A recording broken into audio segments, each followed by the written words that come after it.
Hey everybody, how y'all doing? Welcome to Independent Comic Book Publishing. Yay! I see a bunch of eager young minds out there interested in independent comics, because independent comics are amazing. I'm a huge fan. I love independent comics.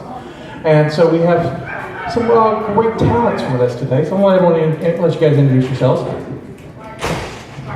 I'm Gregory. I've been working in comics since the early '90s. I sold my first scripts to Malibu Comics when I was in college, and now I'm one of the co-owners of Kablam Digital Printing. My name is Thomas Florimonte. I'm also the other co-owner of Kablam Digital Printing. I've been doing comics 20 some odd years and stuff. The first thing I had to publish, not publishing myself, was through a comic called Scum of the Earth. Oh, look.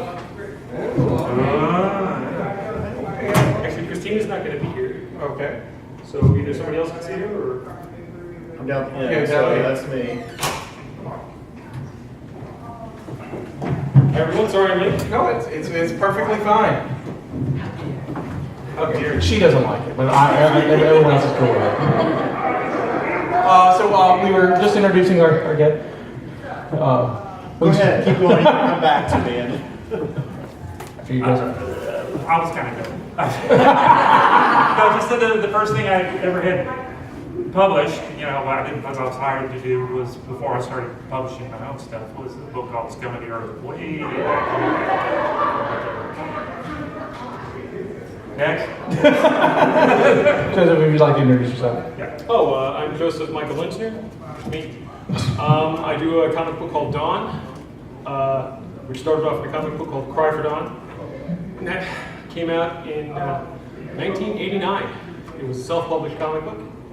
And since then, I've worked for just about every publisher on the planet, comic publisher. And this year is Dawn's 30th anniversary, so I'm planning on doing lots of new Dawn stuff. Well, congratulations again for the 30th anniversary of Dawn. Dawn things, a lot more. And at the end there, I actually have a question. Who's going to publish that new Dawn stuff? Image Comics. Image? Yes. Okay, good. Yeah, for the past 10 or 11 years, Image has been handling all the Dawn comic books, and I'm pretty happy with that. Cool. Yeah, they're as close to being a self-publisher as anybody could find in the market right now. I mean, every other company has its pluses and minuses. Like, one of the downsides with Image is that they really don't do a lot of press. They don't really do a lot of publicity for your stuff. But I'm fine with that because I'm used to doing that being a self-publisher. Yeah, but if I was to go with Dark Horse gets 50% of all third-party licenses.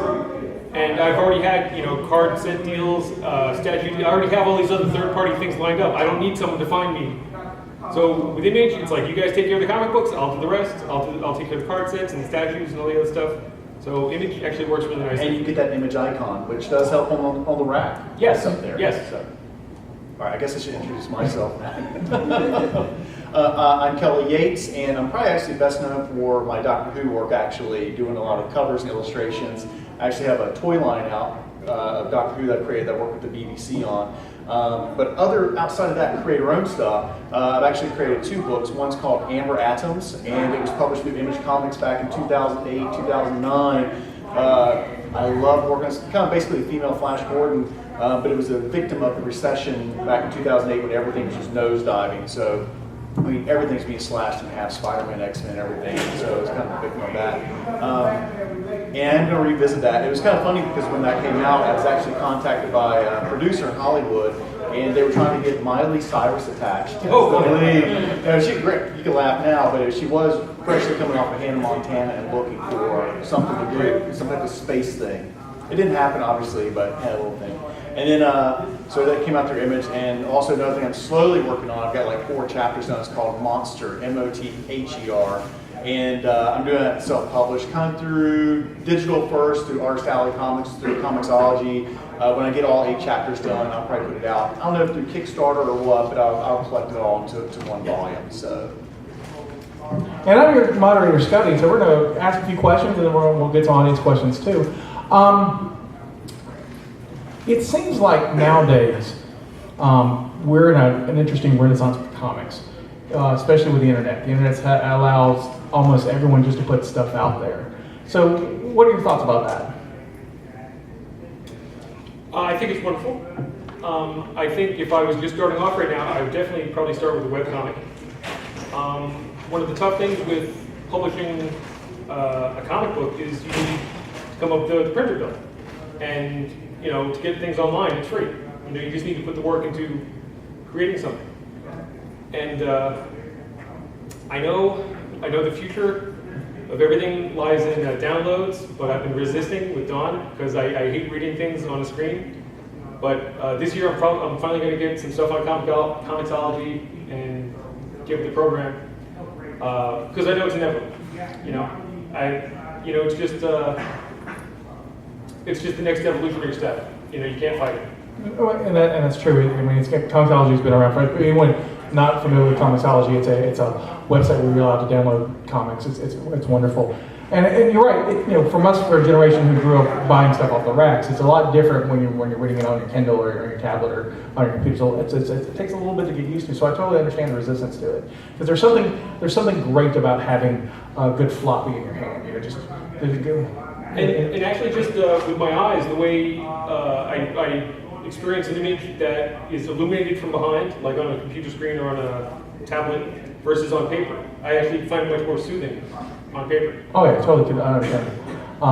But yeah, there's lots of things out there for that. Not just like I said, not just with Comixology, but comics are now on Tumblr. There's a bunch of webcomic apps now that are just out there. You get your stuff out there. Well, I was going to say for digital and everything, I've always loved having the print book, but for digital now, I can actually make a little bit of money.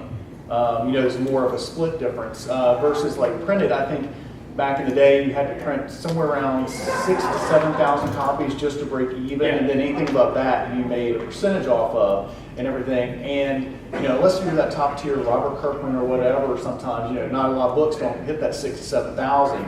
So with this new digital format now, at least when you sell one copy, it depends on what your contract is. You might get 50% of it. So if it sells for $3, you get $1.50. Just right off the They're first making issue. money possibly right at the very beginning. Yeah. Digital, there's actually, I'd like to make a distinction. There's actually two kinds of digital comics. There's the digital downloaded comic, and then there's the digitally printed comic. Okay? Print on demand is, that's what we do all day long. It's more viable now than it's ever been. And this idea that you have to print 6,000 or 7,000 doesn't hold anymore. You can have your book printed on demand, and you're making money on the very first copy. Now you're not going to pay all the labor that it took to make it on the first copy, but you don't have that bill for 6,000 copies before you can see a dime from it. And that's when you're seeing money right off the bat. So actually, Barry, let me ask you with the digital printing, in terms of quality, it just keeps getting better and better from what I see out there. Have the prices dropped? Is it getting more affordable? I know it used to be very expensive. It still is. I mean that's one of the trade-offs that we have to make is in the economies of scale. Because when you've got the big Heidelberg commercial offset presses running, the more they run, the cheaper the unit cost becomes. Because the whole cost is in the setup. So once it's set up and it's running, the price just keeps dropping on the unit. The trade-off with digital printing is that, like I said, the economies of scale. The cost is the cost to produce it, not the setup. Right. And so if I'm printing 2,000 units of a book, that 2,000th unit costs the same, from a producer's point of view, costs me the same as the first unit does. So there's not the scaling that you get with commercial offset. So yeah, your per unit cost on that first book and the 2,000th book is still going to be a lot higher than if you printed 6,000 to 7,000 books. But you're making money on the first sale. That's the trade-off. But the great thing I'm hearing you say is there's options now. There are. That's the great thing. Whether you want to get full digital or digital printing, there's options. And you should do both. I was publishing independent comics for 10 years before I ever saw my work in color. Okay. Today, somebody can do their very first book if they print it digitally. They can start in color. you know, full process color from the get-go. That seemed like a pipe dream when I started, you know. So, I was just going to bring up the color option. When I first heard about, you know, what it might actually cost to print a comic, it was 1987, and I met some terrible artist who was putting out a comic book, and he told me it cost $1,500 to print up 5,000 copies of a black and white comic with a black and red cover. And I was working in an auto parts warehouse at the time, because I had just gotten out of high school, and I was making around $150 a week. So I figured, okay, I could save up for that. I can afford, you know, $1,500. But to do something in color would have been, you know, astronomical. That was completely, couldn't even think about doing something in color. But black and white seemed possible. Whereas, like you said, right now, it's affordable for someone, you know. So I didn't do a color comic until I was doing comics for like 7 or 8 years. And that was like, you know, it was like moving to the big screen. It was like going from TV to like CinemaScope. you had to have the colors separated. You had to have, you know, you had to have the plates in the film, And those guys charge the, you know, you had to have a minimum, you know, you print 500,000 copies. Now we can just print one, if that's all you need. Yeah, so it's there's really, and then the turnaround time is a lot quicker now than doing it the other way, where you've got weeks and weeks and weeks before you get the first thing. You know, now, you know, if things go properly, we can turn a book around in a couple of days. You don't have to wait so long. So, you may pay a little more, but it's much quicker. So that's another. Yeah.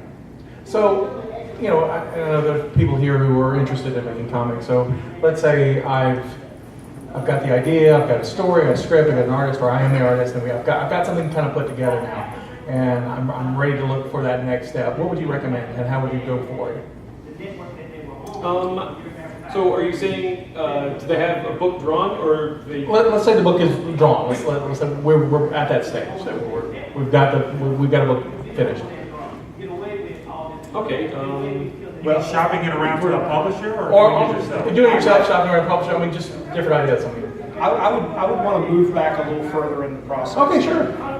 Because, you know, we see a lot of books from a lot of different people every day, but we see the same problems over and over again. And the main problem that we see over and over again is that people start creating without the end product in mind. So they're not taking into account the technical specifications that you need to produce a book. You're not taking into account the formats and the page ratios and things like that. And people think that once they got the book done, then it just can magically be produced. And it's like, well, no, your pages are all different sizes and they don't fit into the templates. And Aren't they got double page spreads that are on that start on the even page and flow to the, or start on the odd page and flow to the even page? See that all the time. The first issue of Cry for Dawn, we were going to do a 36-page comic. And then once we talked to the printer, we found out can't do 36, you can do 32 or 40, you know. So we learned that one right out of the gate, like, okay. You got to know a little bit about how the books are put together and everything when you're actually drawing it and everything, how it's going to print. It's like, you know, it's 4 pages at a time, even though it's one sheet of paper folded in half. You still can't just have 3 pages and say, I want a 3-page book. It's like, no, there's a 4th page on that back side. You got to have something. No, I only want 3. My book is 21 pages. No, your book is 24 pages. No, it's not. It's 21. You know, Gonna come up with 3 more pages. You gotta go. 22, 23, and 24 exist whether you want them or You not. can leave a blank if you want, but you're still But part of the those are the things that I wish people in the very early stages of collaborating on a comic would take into account. Is how am I going to get this in front of an audience? Am I just going to do it on the web? Okay, well then fine. You don't have quite the considerations that you do if you're working for print. But if you're working for print, there's specific, you know. On the Kablam website, do you have like an idiot's guide to how to do a comic? Like we don't call it. but the very basic You things. should though, you really should. We've got templates for several different formats, and we try to explain what a live area is, what a margin is.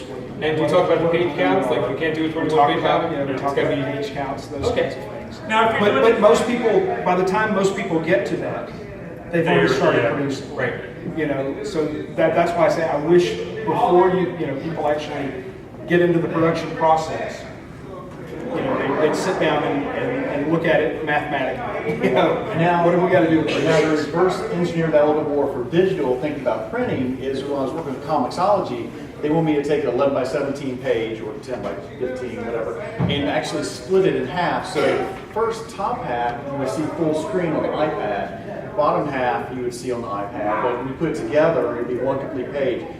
Great idea, but then it really limits you sometimes on how you design a page, because sometimes you might want a page that goes. So there's limitations, right. But you still have to think through, not only if you do want it in both formats, so it's digital and print, you got to think it through a little bit, even a little bit more than that. So on top of that, I guess, on top of just the end product, so much, right? It's one of the things that I would really like to see, and I lose this argument every time I bring it up, is I think we ought to have like a temporary moratorium on double page spreads, because a double page spread works great in print, but if you're reading a comic digitally, it blows the experience. Because you got your so just do tablets single this way pages until we this figure way. out, I think it's until we get the new done for. technology. Yeah. That's an interesting way to Don't they have a phone that flips out now? Oh, they got the one that bends. There you go. That's your, No, I don't mean the bendable iPad. I just mean that you've seen the new Samsung. Yeah. Y'all seen it? I was actually just going to bring up, there was a company in the early 2000s called CrossGen that they came and went, but one of their big goals was to ultimately be the premier digital comic book source. And after the first couple issues, they started having all their artists do everything as double-page spreads, so it would look better on a computer screen. And they didn't think about tablets or cell phones like that. That technology was like many years down the road. So yeah, it's funny that you're Yeah. I remember comics on the web, Because when you're reading on the screen, TV, the horizontal worked, but then the iPad came out and it just kind of, blew that out of the water. Coming from the artist side, I always just love to draw double page spreads all the time, and it's like since we're printing everything, and now I don't draw double page spreads anymore. It just doesn't, it's for the digital part. It's really when you take a double page spread and you run it sideways on an iPad, it just now all of a sudden you get the, what I'm saying, where it squeezes in the picture and you got to slide it back and forth. It just doesn't work. So then you got to zoom in to see what you're looking at. Yeah, I totally understand. Yeah, I totally get it. I didn't completely lose the argument. No, I think it's a great idea. I still do honestly. full page I'm saying- spreads, a full page, splash page. You need a good spot, a good splash page for some great action. I think it's great, but yeah, I totally agree with you. As someone who reads on his tablet, I think that makes total sense. Totally get it. So moving on a little before we open up the audience, I'm really curious about you two and how you started Kablam and how did that kind of what decided you let's move to this direction. Why we started to print? Why did we start Kablam? Because we were getting books printed elsewhere and they weren't coming through with what our orders basically. We had another printer that we were using to do small runs like what we needed for shows and stuff like this. So we talked for a while about it, because I came from I had a background as an editor, and Thomas had a background in newspaper production, so we had kind of both ends of it covered. Besides being comic creators before that, And so we talked about it casually for a couple of years, and then it came to a point where it's like, okay, we got to get some books printed. Are we gonna go to somebody else, or are we gonna really try to do this? No, ourselves? we went to a show and my books. His I got my books and then mine Barry didn't. sitting next to me with nothing because the printer that we were using didn't come through. And we're like, well, let's see what we can do about getting a printer. Yeah, so we did I had investigated digital printing a little bit when I was an editor in the late 90s. And every month when we'd get our orders in from Diamond, and we'd have a big cry and then try to decide what we're going to do next. And we talked about the idea of maybe digital printing. The technology just wasn't there in the 90s. And so this was around 2005 that Thomas and I were kicking around the idea. So we did our homework. We investigated a lot of different presses, talked to a lot of different people. And when we finally found, we kind of wrote a little business plan. We kind of finally figured out what we were going to do. The original plan was we were just going to get something and we're going to print books for ourselves and a few of our friends, and It is still, I mean, you've seen all the printers out there. There's a lot of stuff that can print color, but it doesn't look like a comic. So our whole thing was it still needed to print and look like a comic, traditional print. So, you couldn't go with something too cheap, but, we didn't want to go too expensive because we couldn't afford to buy that equipment. So we, of course, as it turned out, that's what we had to do. Yeah. that in order to really, produce comics the way we wanted to produce make them we look like realized comics we were on going to the have to paper. start a business and try to make some money at this, because the equipment was just way too expensive to do it just for ourselves. yeah. We were going to do it for us and a couple of buddies, and then we're like, no, we're just going to have to open this up. And then, ta-da, kablam. So once you guys got the equipment, did you have to take outside jobs for like different non-comic? We were still working outside jobs for the first little bit, and then I quit mine about 6 months in because it was working. We were getting orders in, and Thomas quit his a little while later. Now, do you mean, did we get other things to keep the presses running? Yeah, other or to make like, money? other to print pay the jobs mortgage? like menus or things like that. No, We did exclusively comics from the beginning. and we've printed some oddball stuff. Every now and again, you will get like a telephone directory or something. A New York Borough guy. Yeah, I mean, we'll print whatever you print, but we specifically said we're printing comics, so that's why we don't have a lot of crazy paper types in this. Right. We just have a few paper types because that's all we want to print is comics. And so but yeah, so no, we really didn't try to. That's great. No, we have, there's always somebody saying, can you print on some plastic, this, and the presses probably will do it, but we're like, nah, It's not our thing. nah. I mean, there's people out there to do that. We're not full. Yeah, we make no bones about the fact that we're a specialty shop. Yeah. We're not a full service printer. By design, we've got a very limited menu of options. Right. Very limited papers, because you got to buy a lot of paper to make these products. Yeah, because we're trying to keep the prices down as much as we can. So, like Gary was saying, to get the papers to do all this other crazy stuff, you just have to buy so much of it to keep the prices down. So that we just don't do it. Right. Actually, that's actually some wonderful information there. Let's open up to those August questions while we have some few minutes left. Don't be shy. Raise your hand. Raise your hand, or just call it out. There we go.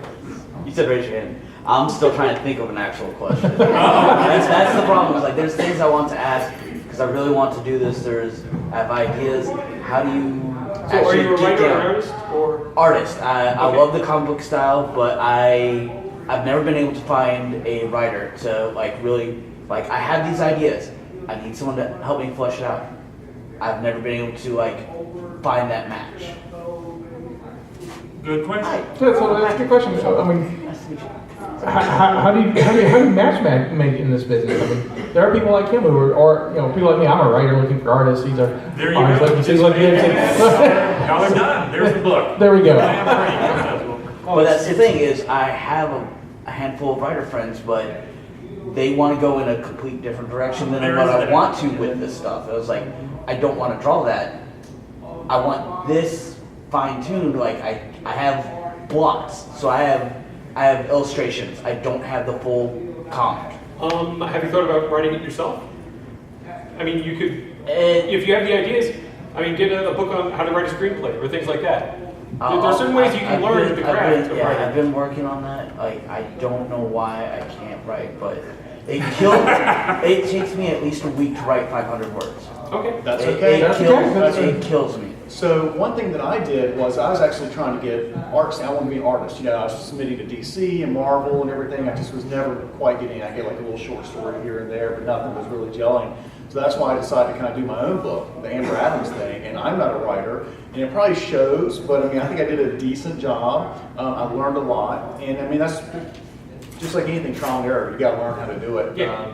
And so that's why I did my own thing, and it didn't sell a million copies, but man, I feel pretty good that I put a book out. You know what I mean? And when somebody comes up to me at a show and brings up those first 4 issues of Amber Adams, man, I can sign Dr. Who stuff all day. But when somebody brings up that thing that I created, So, I'm very happy. so what was one of those things that you learned in trial and error on the way? Something that surprised you, or something that kind of you didn't know, just kind of popped out?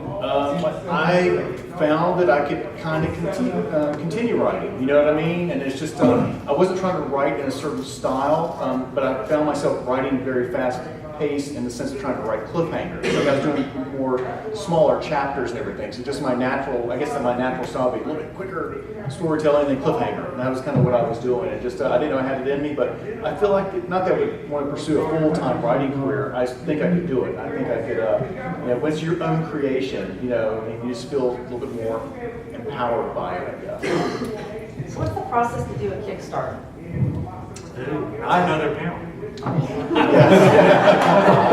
There's a whole thing on that. I've done, Various stuff. yeah, I've done 3 now, I think, or 4. The first failed spectacularly, but I've funded the subsequent ones. There's tons of information on the Kickstarter webpage about how to get started on that, and there's no shortage of videos on YouTube. People recommend things. The main thing about Kickstarter is comics are their, from what I've read, comics are their most successful category. You're more likely to have a comics funded on Kickstarter than any other project. Indiegogo is another good place too. But campaigns can be grueling. You've got to be willing to bug everybody in your social media feed every day, repeatedly throughout the campaign. And it's a slog. It's just constantly saying, "Here's my Kickstarter. Please take a look." You got to go everywhere you can think of. You've got to talk to everybody. Networking. There's a lot of networking, and there's a little formula that I noticed when there's L's and there's U's. Okay, when you launch, you're going to see a spike on your graph, and then within a couple of days, it's going to start dropping, and then there's a period where you're flat. And the question is, am I an L or am I a U? Is it going to start coming back up? If it starts coming back up, you're going to make it. If it doesn't start coming back up, you're probably not. So you can't be in that flat line very long. You got to start trying to pull yourself out of it quick. Or the thing that we've seen a lot of the Kickstarter folks do, they put their goal really low, so that way they will hit it and get the money, and then still keep pushing it, hoping that they're going to get that spike at the end. That can work, but there's liabilities with that too, because people look at a real low goal And then they just stop. and they wonder, well, is this any? Why did he only want $500? Why do they only need $200? What am I bidding on? I guess if you had a track record. So there's an art to picking your amount. I mean, Have you done any you Kickstarter? don't want to go too low. Slightly involved. Like I didn't run it, but I was You were contributing part to of it. it. Yeah. But you also don't want to. You probably shouldn't ask for what it's worth. If you ask for what it's worth, it's probably going to be a goal that's going to look unrealistic. So decide what's the minimum amount that I would be happy. I mean, are you trying to go for just to get the money to get it printed, or are you trying to Yeah, pay it's like everybody? ideally I'd like to pay myself $50,000 a year and take a year to do this. Yeah, that'd be nice, wouldn't it? But that's not going to happen. Yeah. I had a couple friends do it though too, and like you're saying, I just felt like it took a lot of energy and time, just beyond the actual physical work of creating whatever you're going to create. Just even talking with the people when you get to the end and just packaging and address labels and sending out the books. I mean, can you get 1,000 orders or something? I know a company that sends out Yeah. stuff. Oh, that's us. We do that. Yeah. Well. Every day. Yes. I'll add, because I just had a successful Kickstarter for my first comic. Generating a mailing list of friends and family, that helps. He's absolutely right. You will plateau and you will freak out while you watch the plateau. No. The only other advice I can give is make realistic rewards. Don't do T-shirts or anything that's extra cost. Just keep it simple. And I mean Don't kill your. If you're successful, don't undo all your success with your stretch goals. I see people do this all the time. They think, oh, I've made it, so now I can do hardcovers. Well, you just you just kill it all. You just killed it. And be careful of what you're shipping out. All of a sudden, you're going to ship out a floppy comic that's going to fit in just a small envelope, and then you're going to send out 11 by 17 posters. Now you're costing $4 or $5 more in per shipping. thing. Yeah, And a coffee mug. And a copy, yeah, Yeah, which now you've got to have, either a big box Or And separate bubble wrap. packages. with tons of Yeah, padding, so or be two careful separate what you're packages. shipping out. Think about, everything that's gonna fit, if it's a floppy comic, what I'm talking about, just your regular standard comic, just think of whatever your things that you're gonna add to it can fit in that package. If it's, you wanna do prints, that's fine, stickers, things that will just still Or fit in that do a package. backing board size print. Right, yeah. Because then that, you You just just drop drop that that in into the the same comics place. and no more shipping costs. Right. So do you guys we have a do question stuff back. you do from, like if somebody does a Kickstarter and they say I'm gonna go through Kablam, and then you guys would handle it from the whole process once it's funded and? You give us the list, we, I wish people would come to That's us good to know. first, so that we can tell them what's realistic and what's not realistic. most of the time they Because we don't- get a lot of rewards after the fact, where we're like, you realize you're gonna have to pay shipping 3 times on this. We'll get the question in the back here real quick. I just Googled y'all, so you're Kablam. Kablam. So, gee, if I draw and I write, Yeah. and I want to make it easy for everybody, Yeah. what size do you want to see? If you go on there under the, Does it say? there's some templates. It really, it's all here. We try to make it as simple as possible. Okay. It's maybe just a personal preference. I'm a big fan of just the traditional comic size. Okay. 2 to 3 or 3 to 2 ratio. 3 high, 2 wide. That ratio is pretty much going to get you through to a standard size, no matter what size you produce it at originally. Blow it up first. And traditionally, comic book art is done on 11 by 17 paper. Does that shrinks down perfectly to fit in a comic book? Oh, yeah, so if I did something larger so that I could work all the detail in for my little Yeah. neurotic, compulsive heart. And you can actually find, there are companies that make pre-printed comic pages that have everything ruled out to the right And size. I've seen them, of course, but so shrink that down to the standard comic book size, so it'll have. Or, you can download one of our templates and blow it up to the size you want, line off your paper, and then when it shrinks down, it's going to be perfectly in specification. Yeah, Barry and I are up at the, on the 3rd row up there. We've got all our sample stuff up there. You Come by, can, talk to anybody us. can come by. Third floor? Yeah. And then I have to just You go can to see- conventions, right? If I print stuff, then I just have to beat the pavement, pretty much. Yeah, pretty Okay. much. What I was mentioning earlier about economies of scale pretty much precludes using us if you're planning to take your book to the direct comics market, because Diamond's going to pay you at best 40 cents on the dollar, and if you pay our printing cost, you're going to have exactly nothing left. You don't get anything that you get from them. So. Well, sure, you're not marketing it, you're printing it, right? Yeah. So, and for any independent publisher today, there was a time in the early '90s when this was started that you could take an independent comic book to the distributors, and you could probably get enough orders, to cover the cost of the print run, at least for the first issue or 2. Those days are largely gone now. Independent publishers are not as welcomed, in the direct sales market as they used to be. Is that because of the internet thing? That's your discount. I think it tracks back more to the distributor wars in the 90s. Where we're getting into the weeds. Oh, we have a question over here. So I'm willing to write my own story and draw my own comic. Should I wait until the script is completely done before I start drawing? Yes.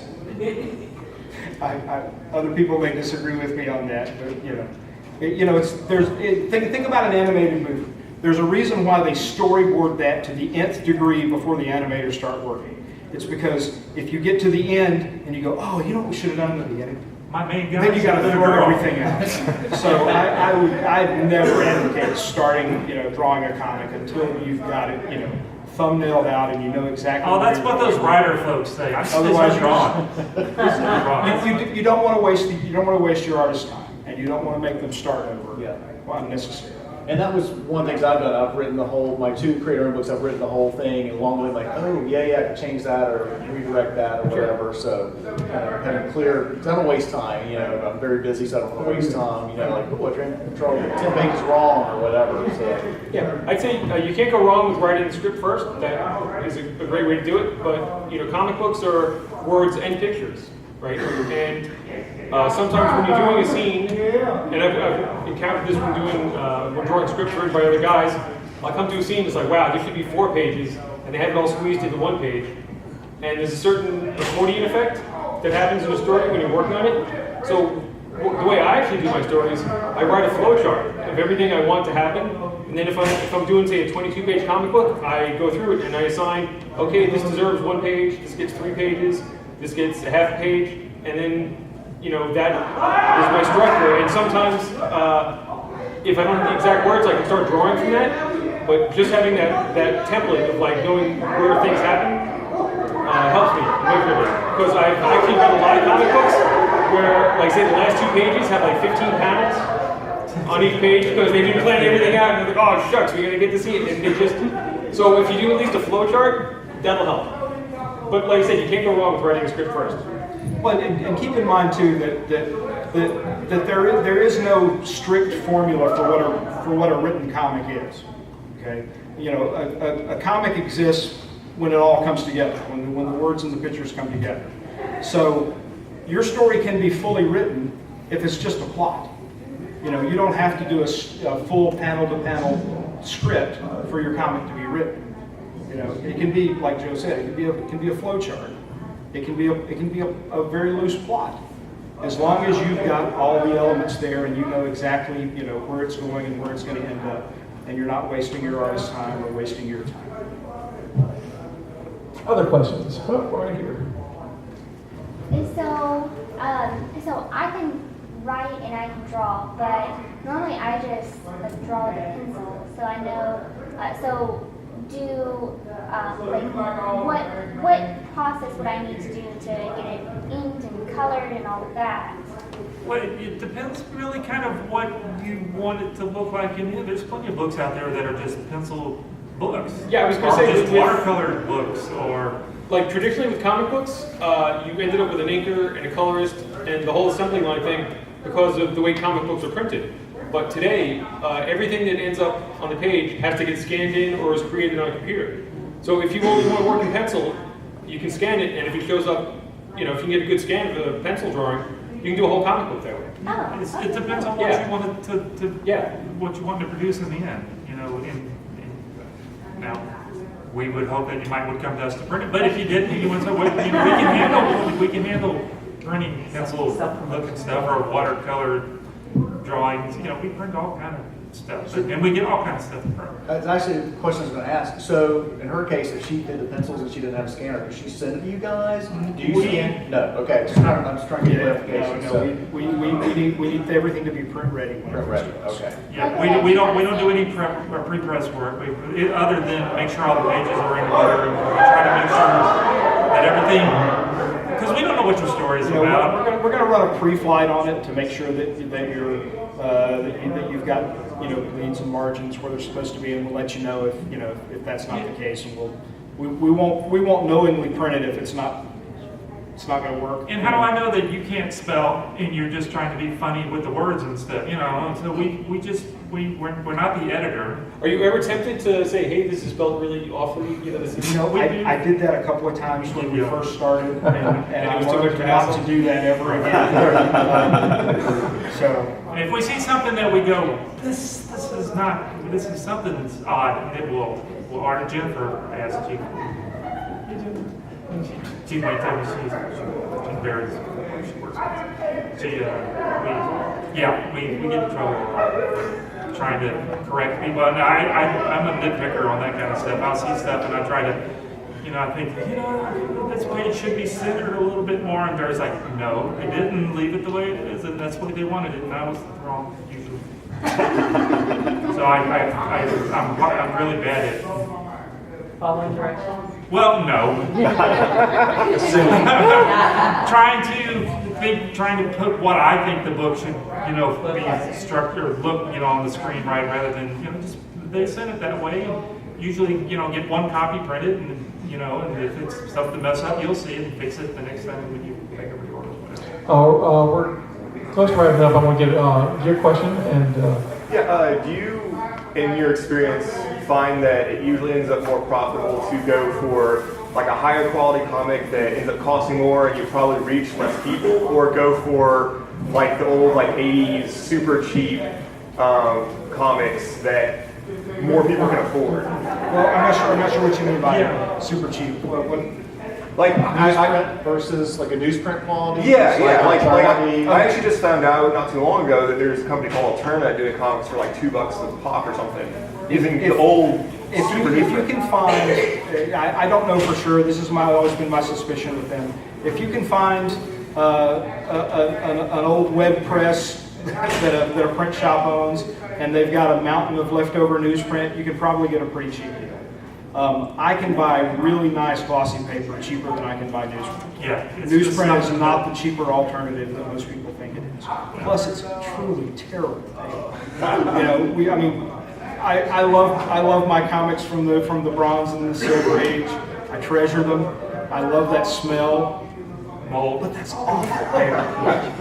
If you ever see some of those comics that have been reproduced on nicer paper, and you see all the detail that you never saw on the newsprint, then you understand that newsprint is awful. And it degrades really fast. Yeah. Another facet of how cheap to print your book.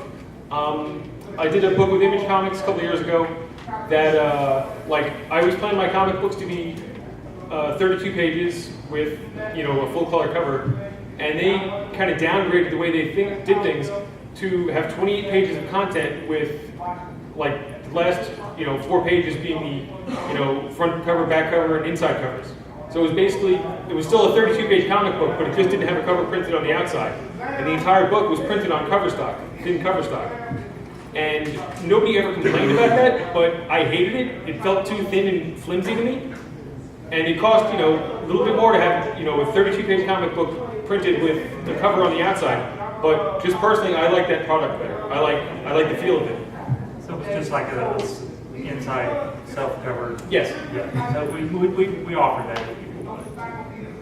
Well, we're about to wrap up. First of all, I want to thank our guests. Everybody give everybody a hand. I do want to leave it with you guys. Any final thoughts? Anything in the next 3 minutes? Anything you want to add? Support create our own books. Absolutely. Yeah, and I would say if you have something, an idea, a concept you want to get out there, don't let anybody tell you no. There's so many success stories that, you look at the guys who did the Teenage Mutant Ninja Turtles, they would not have been able to get a job in mainstream comic books, but they went and did their own thing and they became gazillionaires. So if an editor says, you stink, you can't do it, say, I'm going to do it on my own, and, don't let anybody stop. And if y'all have Can I get a picture of you with Dawn? Sure. Yes, we can. Yes, And absolutely. if y'all have any other questions about the actual printing, you don't have to use Kablam if you don't want. We want to. But we'll be happy to talk to you. Yeah, we got some samples up there too. I think we're all up on the 3rd floor, right? Yeah, I was saying right now on the 3rd floor, so definitely go check them out. And buy their stuff. Definitely buy their No, I stuff. haven't been I there. mean, we all have our own self-published books too, so y'all can check us out. Everybody give them a hand. Thank you very much for joining us.